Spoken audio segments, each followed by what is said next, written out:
Assalamualaikum warahmatullahi wabarakatuh. Perkenalkan, nama saya Lala Arsela Mitasyana, NPM 20211130070. Nah, saya akan mempresentasikan atau menjelaskan topik pembahasan mengenai alur proses supply chain manajemen di PT Mayora Indah Tbk. Nah, em, presentasi ini dalam rangka untuk menyelesaikan tugas UAS mata kuliah Supply Chain Management oleh dosen pengampu Pak Subawah SE MM. Berikut presentasinya. Nah, di sini ada table of contents-nya yang meliputi poin 1 sampai dengan 11, di mana nantinya saya akan uraikan dan juga coba jelaskan satu persatu secara lebih rinci. Nah, di sini dapat kita lihat ada logo PT Mayora Indah Tbk, dan juga poin pertama adalah pengenalan perusahaan. Jadi PT Mayora Indah Tbk ini didirikan tahun 1977 yang pabrik utamanya berlokasi di Tangerang. Dan juga contoh supply chain PT Mayora ini adalah biskuit Roma Kelapa.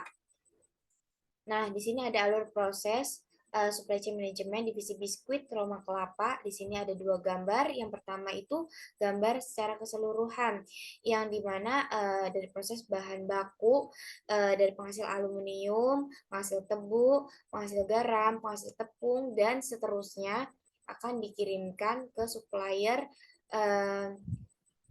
yang berbeda tergantung dengan bahan baku dari penghasilnya. Seperti contohnya penghasil aluminium akan dikirim ke supplier untuk dijadikan sebuah kaleng untuk menjadi wadah tempat penyimpanan biskuit Roma Kelapa tersebut. Setelah itu akan dikirimkan lagi ke pabrik biskuit kaleng Roma Kelapa untuk diproduksi, untuk diolah menjadi barang jadi, sehingga nantinya akan dikirimkan ke perusahaan logistik dan juga didistributorkan ke lokal dan juga internasional.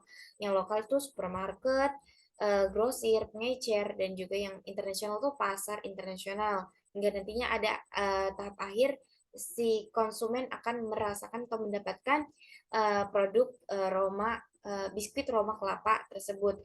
Nah, juga yang gambar kedua itu yang secara sederhana dari hulu ke hilir. Jadi sama saja dari supplier hingga nanti sampai ke konsumen. Dan di sini juga ada 3 aliran, yaitu aliran fisik, pembayaran, dan juga informasi. Ya, jadi kalau yang fisik itu material, produk, dan pengembaliannya, ada retur nanti. Dan juga aliran pembayaran seperti uang, invoice, leasing, kredit, term flow, dan lain sebagainya.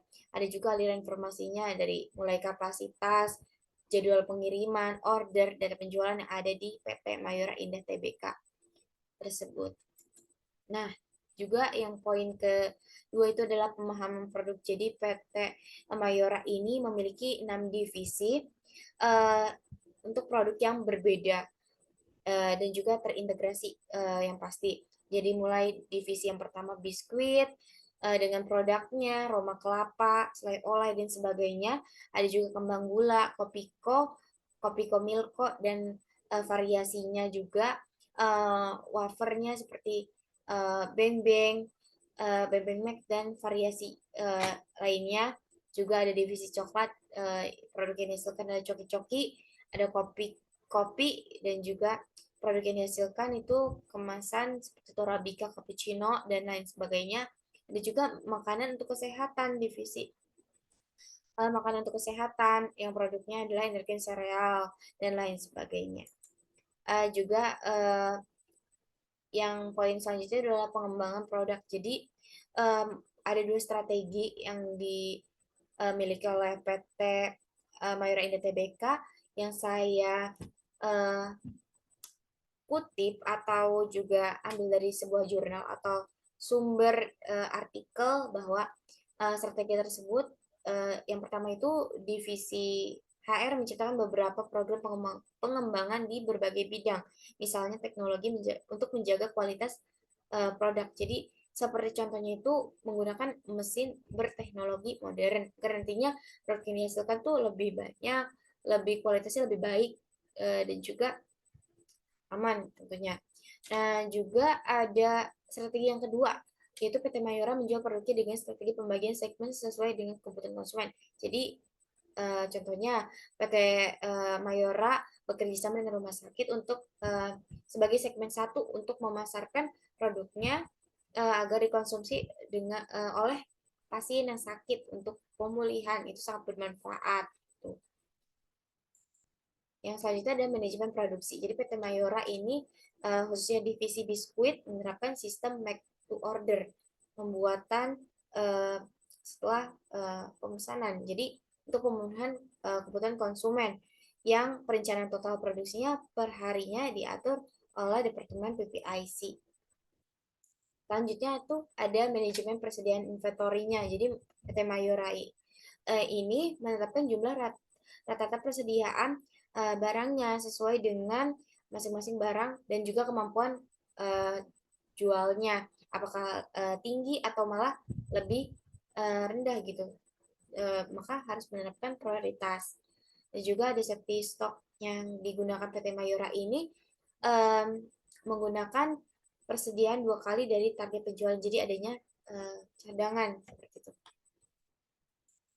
Nah, ada juga manajemen procurement dan juga pembeliannya. Jadi adanya order batching. Jadi kalau misalkan kebutuhannya 500 tidak tidak sesuai dengan pemesanan, harus ada kelebihannya karena ada kemungkinan bahwa nanti produk itu bisa mengalami penyusutan bahan baku ataupun nanti ada kerusakan atau tidak layak gitu. Jadi harus dilebihkan. Dan juga nanti proses pembelian atau purchasing-nya oleh lokal section head di PT Mayora ini yang bertanggung jawab dan melaksanakan pembelian barang dan jasa di lingkungan pabrik sampai nanti saatnya bahan baku tersebut tiba dari supplier, kemudian dilakukan pengecekan dari mulai kualitas, dari mulai kuantitasnya, jumlahnya, dan akan saling bekerja sama dengan bagian quality control atau QC. Dan juga ada manajemen pergudangan warehouse-nya itu ada 4. Yang pertama gudang raw materialnya untuk menangani bahan pada saat produksi. Yang kedua itu gudang packing materialnya untuk menangani segala macam pengemasan produknya. Yang ketiga itu gudang finished good yang untuk menangani produk-produk yang akan nantinya dipasarkan seperti itu. Dan juga ada yang keempat gudang transit packing untuk menangani barang pengemas yang akan digunakan oleh produksi.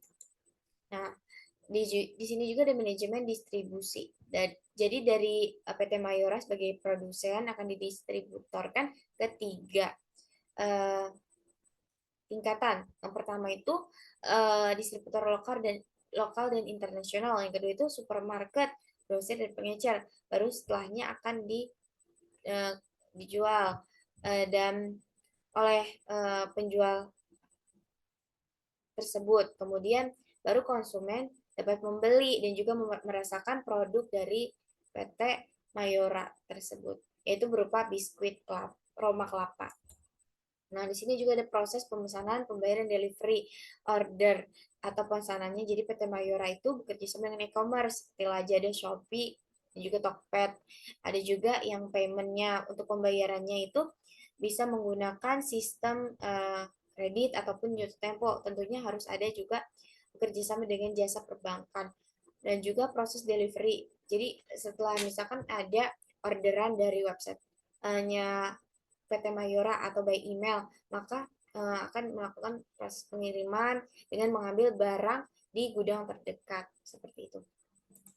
Dan juga yang terakhir ada proses layanan konsumen. Jadi adanya customer service untuk sistem informasi ini lebih memudahkan dan juga menghimpun secara real time untuk menangani informasi yang diperlukan oleh pelanggan seperti ketersediaan produk atau pengiriman, status pesanan dan juga keluhan. Dan semua itu dilakukan berdasarkan survei ataupun meminta review dari customer tersebut tentang bagaimana proses pelayanan terhadap konsumen. Apakah konsumen merasa puas atau malah tidak gitu.